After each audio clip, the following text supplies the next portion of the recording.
Welcome back to another episode of the Seezoned Crew.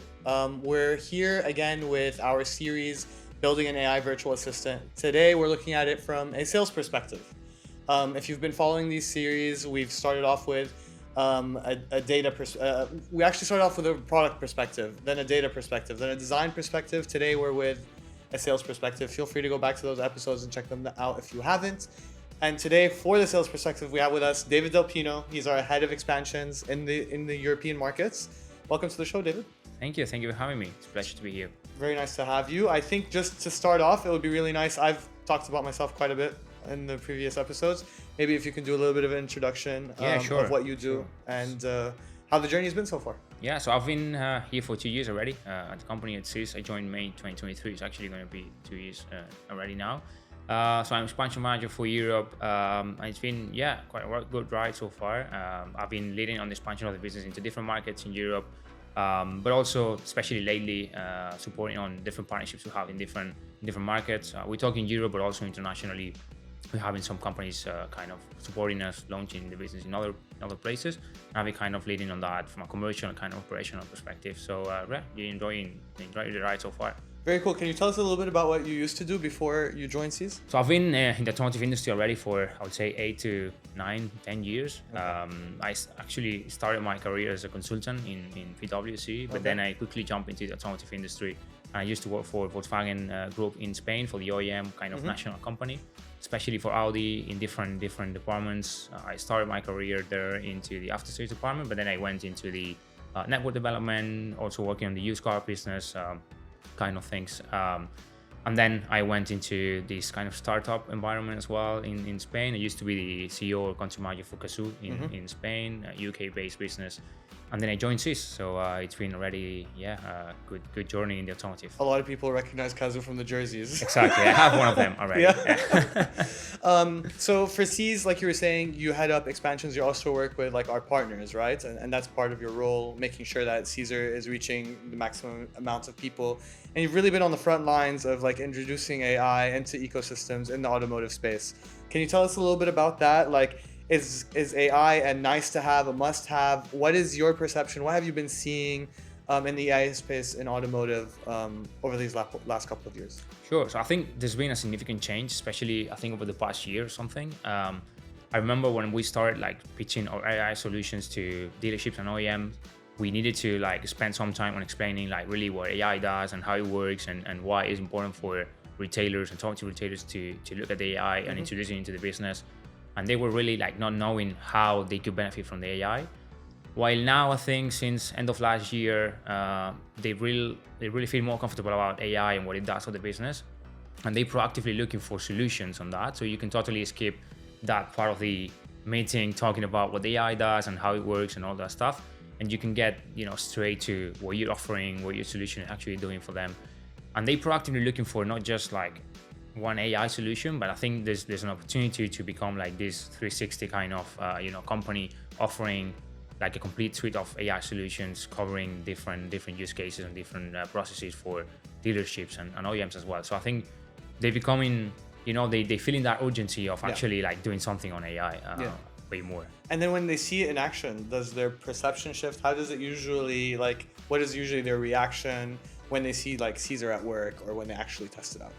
So I think they're becoming like as everyone else, I believe, like, more used to like using ChatGPT kind of things. And obviously when they see that really working for their business and especially integrated with what they can offer to customers. We're talking, for instance, like offering their inventory, like their real stock to customers and putting it in front of the customer when they ask for something very specific. Or the ability for the AI to not just come up with actual recommendations, but understanding like, this is the lifestyle this customer is having, and this is how we can transform that lifestyle into actual criteria for the AI to put options in front of the customer.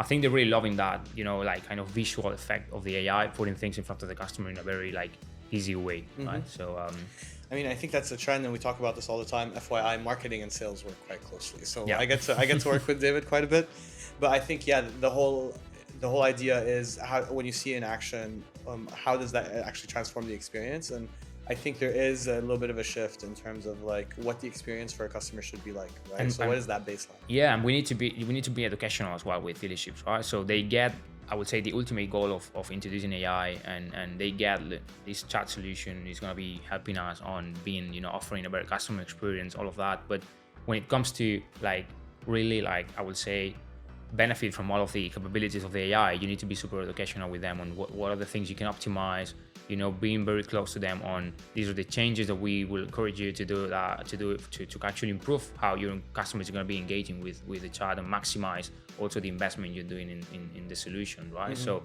they feel very comfortable with the AI solution, but the way it actually helps them and how they can optimize it, we need to be very like close to the dealership, to the OEM, on helping them get the most benefit out of it. I mean, it makes complete sense. You're also like on the front line talking to these customers all the time, getting from them that input, that feedback, and then also telling them, okay, this is what we're going to be doing. Is there like features that you see that are going to be added or have been added to the product recently? We always talk about, like, even when we were talking about this in different segments, the design segment, the product segment, and how we always listen to our partners, how we listen to our customers of what they're looking for. Is there any like top requests that you've seen as a trend? Where do you see the development of the product going? Obviously, we try to take input from across the business, from our partners, before we make those decisions. So what have you seen as the way moving forward? I think one of the great things we always get is we get so many requests from customers, which is great. Maybe because too many. that means they actually using the solution and they see a 100%. lot of potential on optimizing different things. I think there's a magic word, which is roadmap, right? So what's coming on the roadmap? This is the trendy question we always get asked for. And definitely we listen to not just customers, we listen to partners as well, because they actually know the market better than we do sometimes, right? So something we get obsessed with, and I'm talking product a bit here, but we really get obsessed with time to respond, right? So response time from the AI. Obviously, this is AI. So one of the main benefits from not actually having a human responding is you can react faster to customer questions, right? So from a product perspective, we continually are optimizing like LLM models we use to make sure we always get better on that sense. In terms of what's coming next, or what are the main things that customers are asking for, I would say definitely in some markets, multi-channel, which basically means not just having like the AI responding on the chat on the website, but also having the ability to have the AI on other channels like WhatsApp, we're talking SMS, email, all of that. We're very close to be there. So that's, I think, going to be one of the best releases we're going to be doing.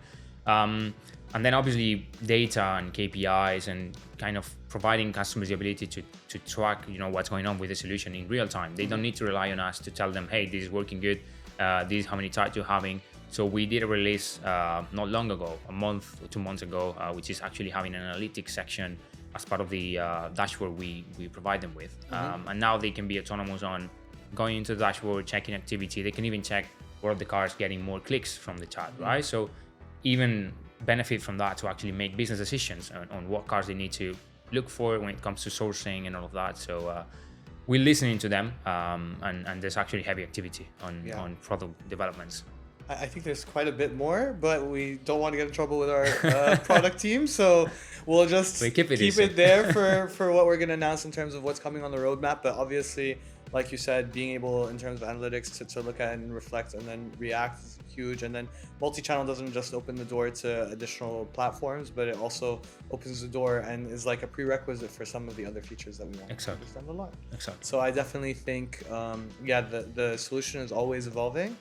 And yeah, I think even from a customer perspective, like you were talking about a time to respond and stuff like that, we sometimes go through hundreds of thousands of data points before we come up with a recommendation, if there's like a huge inventory that we have to go through, etc.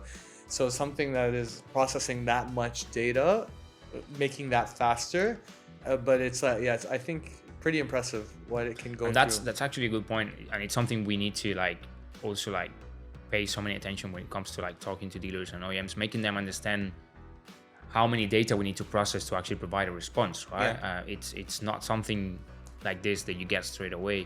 You need to look into the inventory, you need to search for cars based on the lifestyle or criteria or whatever the customer just mentioned, right? So doing all of that in 7-8 seconds, it's impressive. And if it normally takes a bit more, or if it could take a bit more, we need to make them understand how long will it take for a human to do the same, right? That's crazy. And that's absolutely crazy. I think, yeah, almost impossible for a human to do it. But I think when Hussein was here talking about the design perspective, he also talked about how we communicate what the bot is doing or what the AI is doing back to the customer by telling, okay, now I'm fetching images. Now I'm looking through the data. And that kind of bridges the gap, lets people know that, okay, this is what it's processing. And it's very important that and you get to know there's something going on, right? Yeah, I mean, if yeah. you're talking to a human, yeah. exactly, if you're talking to a human on WhatsApp, for instance, you just see typing, then he stops typing, Yeah. then he's typing again, right? And you're Happens like, to all of us. are you sure you're typing, right? So I saw you typing. Did you forget something you wanted to say? exactly. So yeah, that's something we put a lot of efforts on, and trying to like maintain or keep the customer informed of this is what's going on, and we're gonna be replying you very, very soon. And so talking to these customers all the time, obviously you also talk to new customers all the time. You're pitching Seez, or you're introducing our partners to new material, new updates, etc. And they're then pitching Seez. Obviously you're doing it in Europe. You're head of expansion. So I think one of your challenges in particular is looking at how you have to tailor this to the different markets that we're talking to. Can you run me through that a little bit? Like, what are you seeing is the difference between certain markets? How can we offer a little bit of insight in terms of like what differs and what are we really looking for? So I think solution-wise and product-wise, we're selling the same, and yeah, we could be tailoring the solution per market a bit, like trying to just make sure like we adjust the solution to the market requirements. But normally what we sell is a standalone, right? So it's the same solution. What we do is, and there's one example I always talk about, which is Germany, for instance, right? So the way we pitch the solution or the value proposition we put like the focus on when it comes to pitching the solution, it could be different depending on the market. So in Germany, for instance, the labor market is quite difficult. So it's difficult to find people when you need to like hire new staff.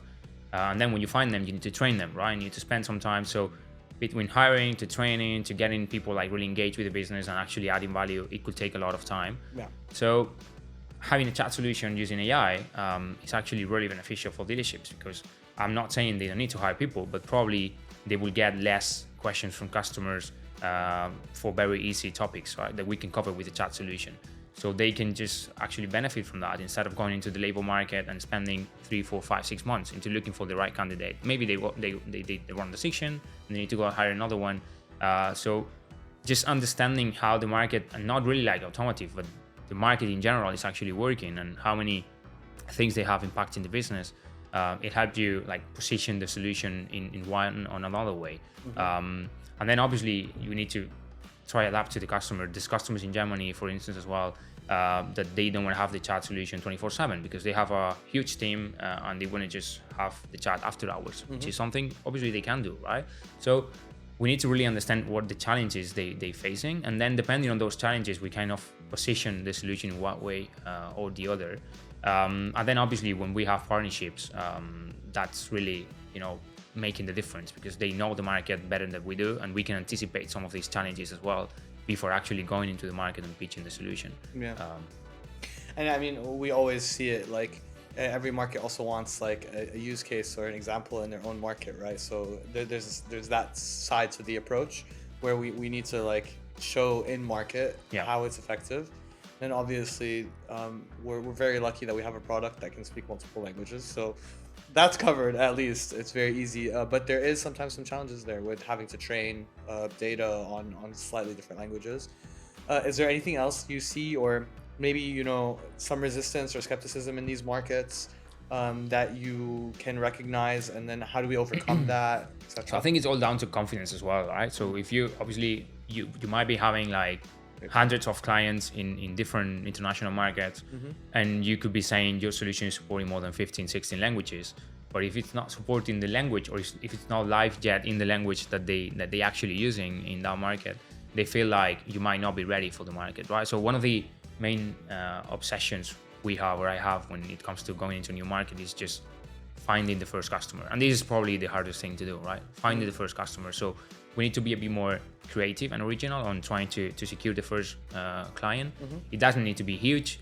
We just need a client to show dealers, hey, we're ready for the market. We're working already. They put in the confidence on us. And then once you get the first customer, I would say it becomes easier because then they can go and check that website themselves, and even they can engage with that customer and asking them, hey, why did you decide to go with this solution? They have good words on us, and that's helping us getting better traction as well. But getting the first one is, I would say, the biggest challenge. I mean, we work on this together sometimes, right? In terms of like finding that first customer. And then I even have some input on this, but like to find that first customer, we have to be present in like some local events sometimes, right? We have to find them and get in front of them, find people who are local to the market. Like, what is our approach to that? Can you maybe expand a little bit more on like what we've been doing to be able to find that first customer? Yeah, so I would say it depends if there's a market, or it is a market with where we have a partnership or not. So if we have a partnership, obviously it's easier to get that first customer because they already have relationships and they already have confidence from customers on just signing up for something new, right?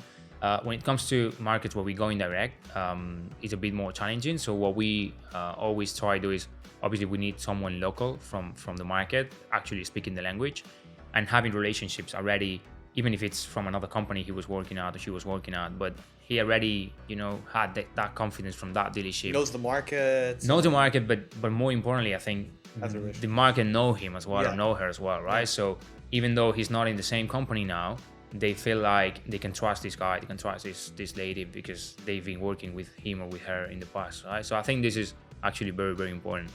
So benefit from or trying to capitalize personal relationships and hire someone which is having actually like a great network in the market, because that way we can react faster and we can kind of achieve that first customer thing faster, right? And then definitely doing PR. So this is something actually we're working on now for certain markets, doing PR to make sure when we reach out to customers and they listen to our name, they can go on Google and they can find actually like, press releases talking about us, not just in their language as well. Exactly. Not just, obviously we have so many like press releases in English and in different markets, but they can find one in their local language as well from a local agency or local publication, which is very important. And then being at the events, because obviously doing like calls and email follow-ups and all of that, that's also something we do for sure, and it's possible. But when you are at the event and you actually get to see people face to face, you can speed up the process of convincing someone or just agreeing for a meeting, right? 100%. Plus, always, we do like obviously online calls and all of that, but having the ability to say, hey, I'm near you, like I'm in the same country where you are, I'm happy to go to your office, let's find the time we can all have a coffee, right? So having someone there available to do that, that's actually super important. Someone and I think you hit the nail on the head when you opened this part with saying like it's all about building that confidence, right? I think most businesses that are online have this disconnect, right? It's not like you can go touch feel them. So they're an online business. We all have a little bit of skepticism at the beginning towards any new online business that we haven't heard of. So that's why marketing and branding is a little bit important, but also putting your name out there and then finding ways to transfer some. I mean, that's why some people use influencers, right? You're transferring confidence. We're doing it by finding knowledgeable people in the market who have networking and who have connections to build that confidence. So it's really it revolves mostly around building confidence, right? And giving them the confidence that we're in the market if they need to. 100%. Exactly. And we don't just build like a customer and provider relationship. We try to build a confidence relationship, right? And when we have a customer, we try to be nice with them, like we try to help them, and advise them, not just on what we do and what we offer them and what we providing them, but also like on their business. If they have any situation what we can help them with, we're there to do that, right? If they're having a bad time or challenging times and they cannot continue with the service for some reason, we try to be nice because we know that customer is going to be like, like considering that quite good in a good way. And we have cases where customers, they needed to probably like stop doing something with us, but then they came back when the business was ready to do it again, right? So I think that's actually proving the approach we're having into like building this customer relationship is actually very, I think, unique in that sense. We're not just willing to sell the solutions. We're willing to build on the relationship. I think that's huge. Not to mention that also we're trying to have like integration be quite simple, not be very difficult, right? So it doesn't need too much of like a baseline requirement. But obviously some businesses are just not in a phase where they're ready, where their ecosystem is in a place that can actually deliver value with our solution. So we try to bridge that gap. You know what I mean? Like, and we need to be honest as well, right? Sometimes they just building a new website because the website they have is not having like the content enough, or the power enough to actually deliver the experience they want to deliver, or they want to offer to customers. So if that's actually the case, we try to wait for them. Like, obviously we know our solution is going to be working way better if the website is better, right? So also for us, it's actually better to wait and just make sure when they're ready, they can come on board, right? 100%, because it learns off of the website. Exactly. So if the website is better, then, and obviously we see these challenges sometimes we communicate them. It's like being open and honest, like you're saying. And like, obviously all of these different markets have different behaviors.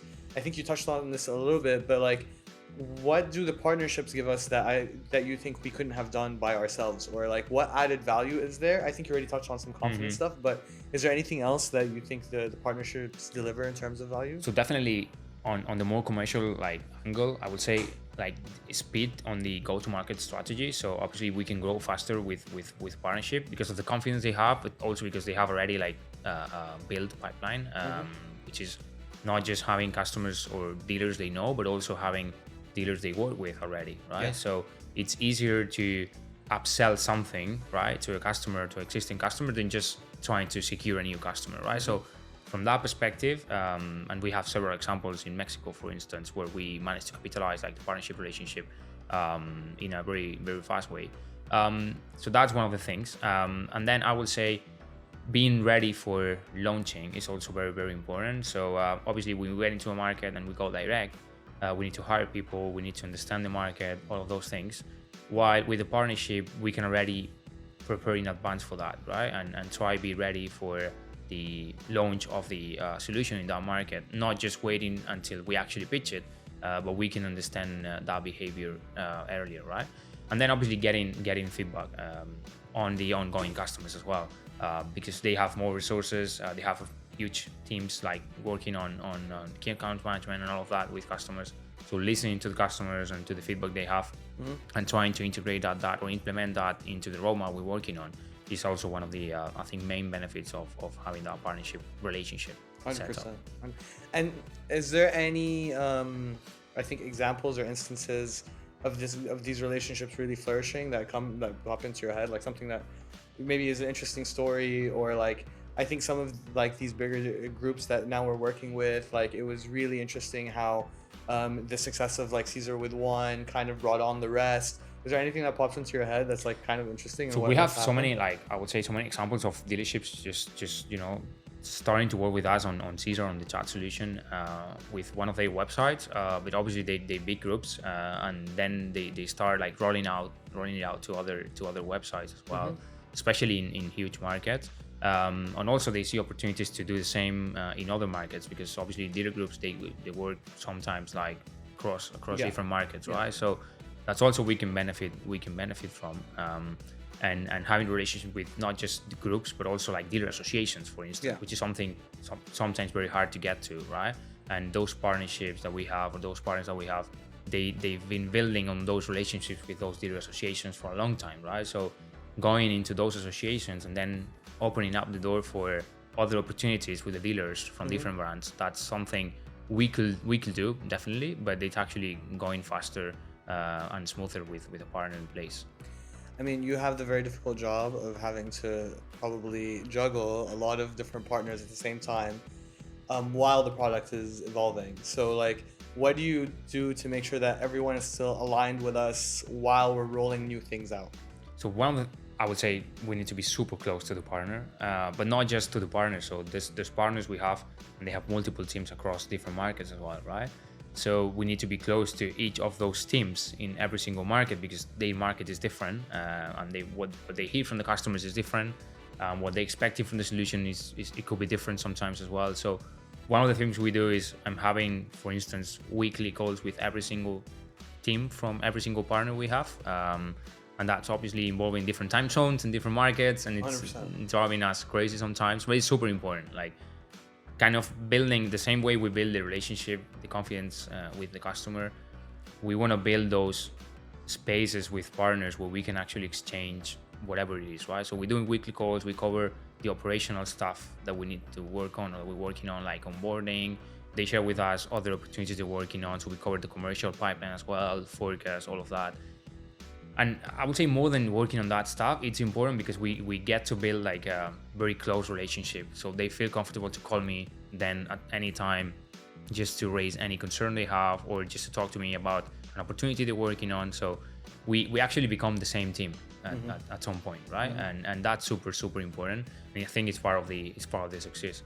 Then obviously on a more like high level or management level, we also having like regular catch-ups and calls on like the forecast and the objectives that we have together, and planning for what we want to do next together as well, which is very important. But I think operationally speaking, like being close to every single team and also building processes with them, right? Because the process which is working for the team in one market might not be working for the other in other markets. So I think one of the challenges we have is trying to put processes in place which is working for us, right? But it's working for them as well when it comes to updating bots or changing content, things like that. Sorry for interrupting you. I think it's not even market specific. It's like dealer specific or sometimes partner specific, where they have their own processes.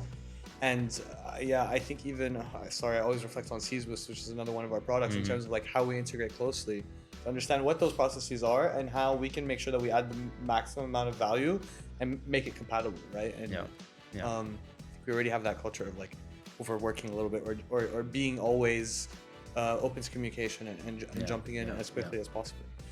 Is there any market or country that you feel has like a different reaction or has been able to take like Seezar, has different reactions to Seezar? Like what I'm looking at here is like, has its impact been strong or unique in any different market, or is it roughly the same? So I think more than impact, I think it was more related to how ready the market was to actually receive like and adopt this kind of solution. So especially, I mean, obviously we kind of kicked off with that market, but in the UK, for instance, I think they were ready already earlier to actually adopt AI solutions, and they understood earlier what it means and what's the value it can add to their business.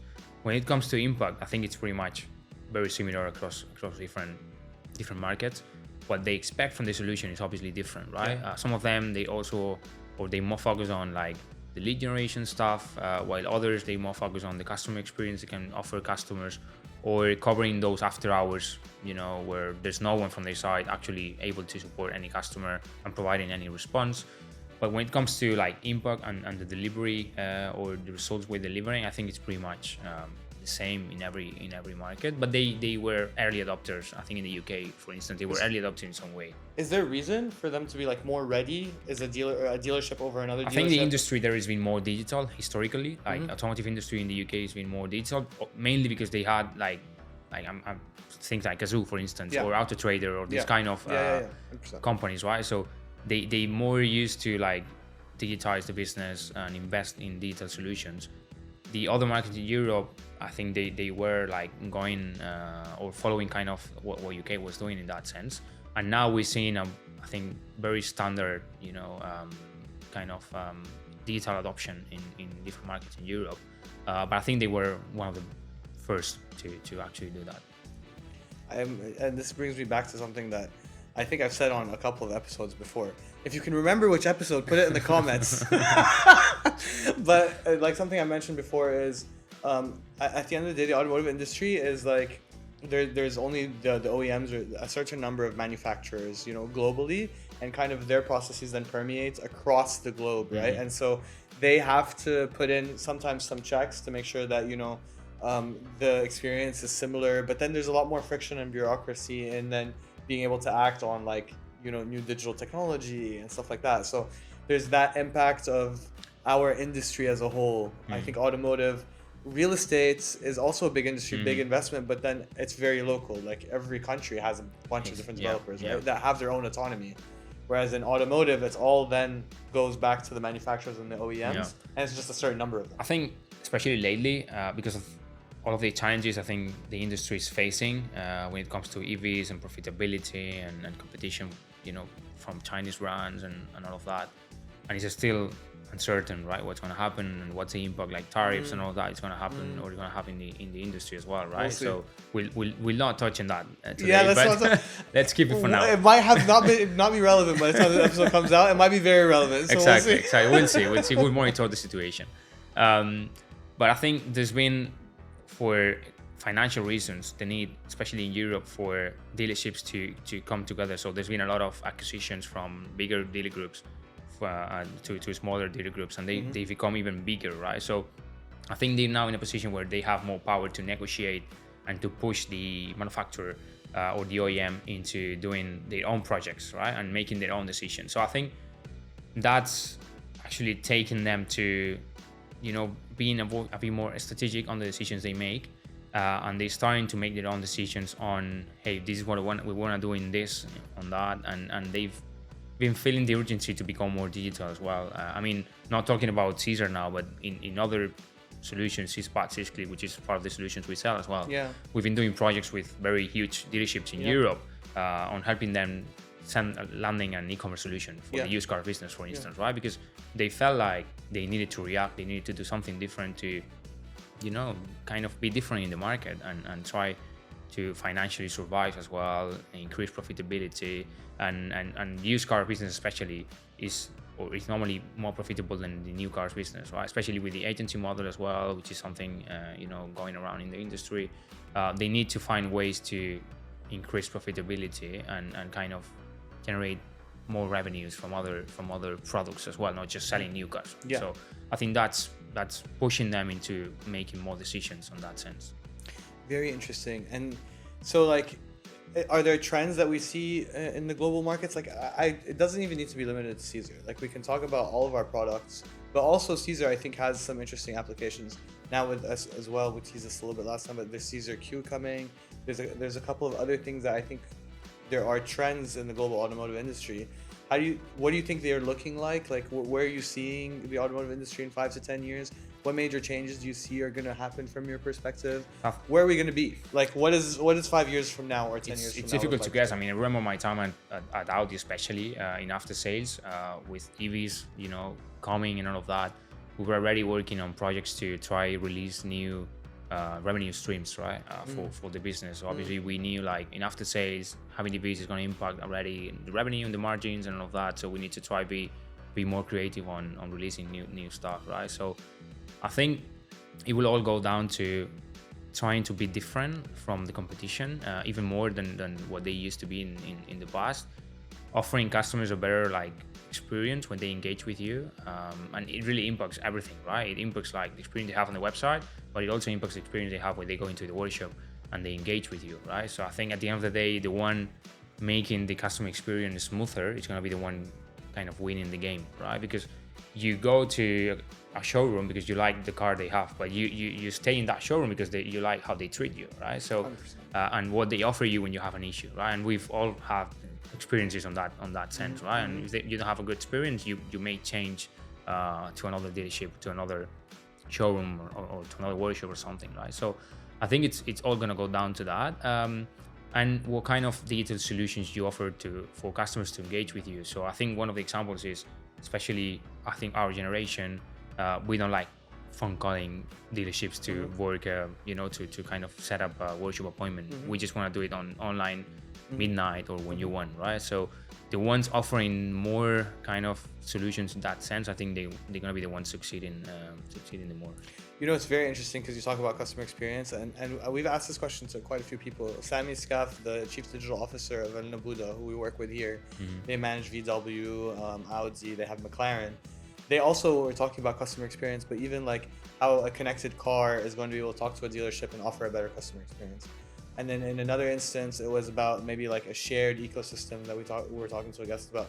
Okay, so it's all, what's interesting is you kind of encompassed it with customer experience. And I think that is the trend, right? It's responding to the customers, understanding what their needs are, but everyone is kind of looking at it from a different angle.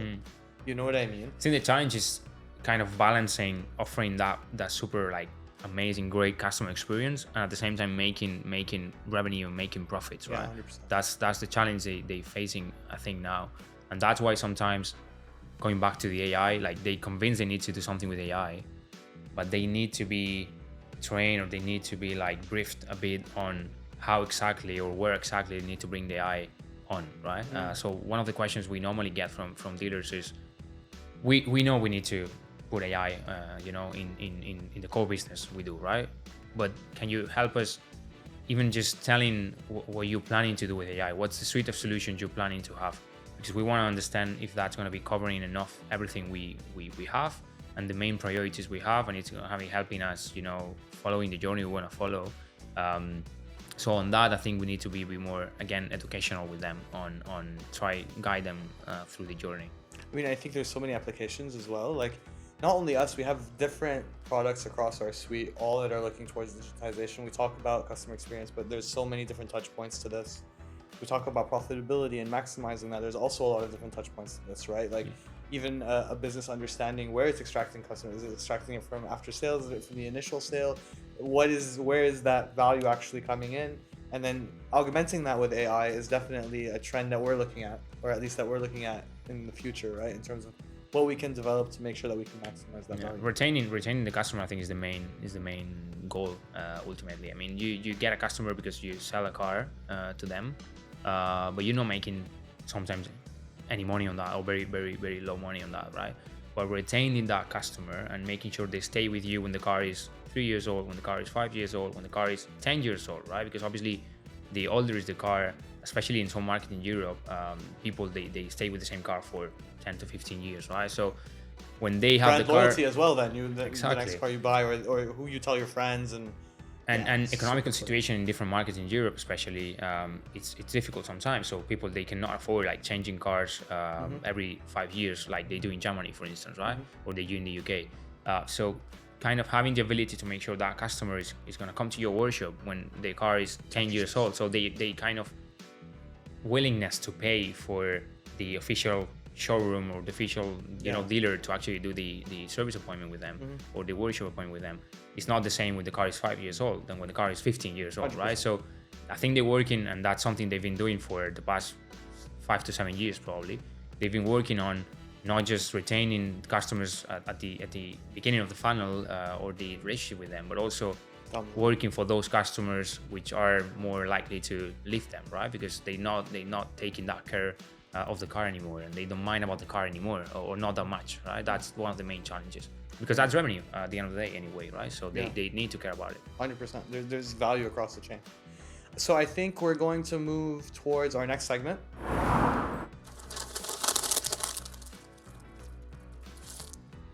So for our next section, we have this Q&A drive-by. We've introduced it in the last couple of episodes, just to keep it light, like a new fun little section.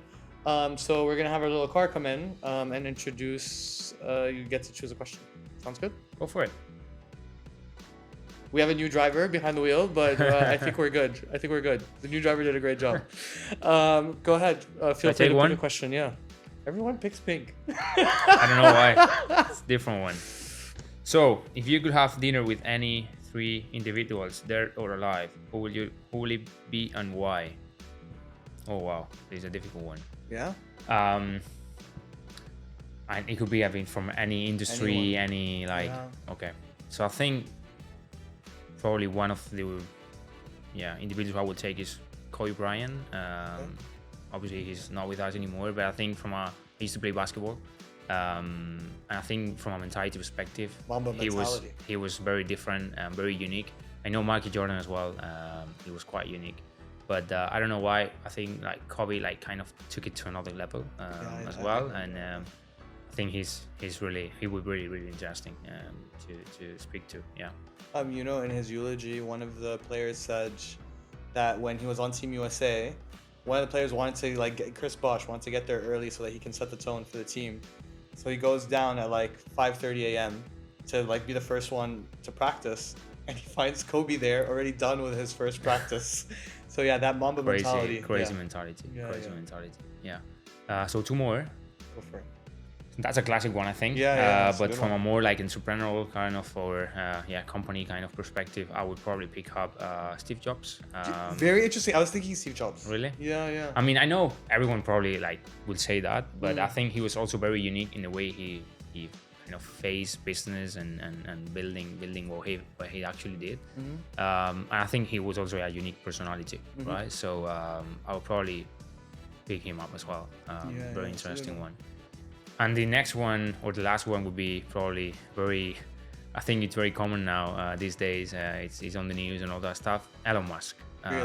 Because I think he mixes up like business, but also like political stuff. Controversial one, you know. It's He controversial. was one of like my favorites. Would definitely be at the top of the list before, but now this is so controversial. It's more like you trying to understand what he's doing. There's definitely something there, right? Yeah. So that would be an interesting one. Yeah. Very interesting. No, I think, and by the way, I say this like we're gonna be talking about him in years to come. 100%. In one way or another. Hopefully a positive one. We'll see how Elon does. Hopefully. Yeah. That's why I would like to have dinner with him to try and understand if it's gonna be positive or not. Yeah. Interesting. So I'm gonna do a question just to make this interesting. If you could change your name to anything, what would you choose? Seezar. Julius. Julius. No, I'm actually very happy with my name. You know, my parents were thinking of 2 different names. I'm very glad they went with Jad, which, by the way, for those who don't know, comes from. I've always felt like I could not be named any other way than David. I don't know why. Like it's I was born with this name, right? So I could not change it. Honestly, like it's part of my personality. It's part of me already. So. I'm proud of my name. So. Yeah, I would not be the same person I am without that name. I agree. So can I change it to the same name? It would still be Jad. I do have like gamer nicknames and stuff like that, but those aren't not the same on this podcast. Yeah. Don't want to get doxxed. But yeah, very interesting stuff. So I think you can put your question back, and then we can drive the car away and thank our new driver for today. So that's the Q&A drive-by. There we go. Thank you very much, new driver. Thank you. Okay, so thank you so much for joining us for another episode of the Seezoned Crew. This was Building an AI Virtual Assistant, a Sales Perspective. Please, if you've made it all the way to the end of this video, please leave us a like. Please follow the page, subscribe. Please do leave us a comment down below.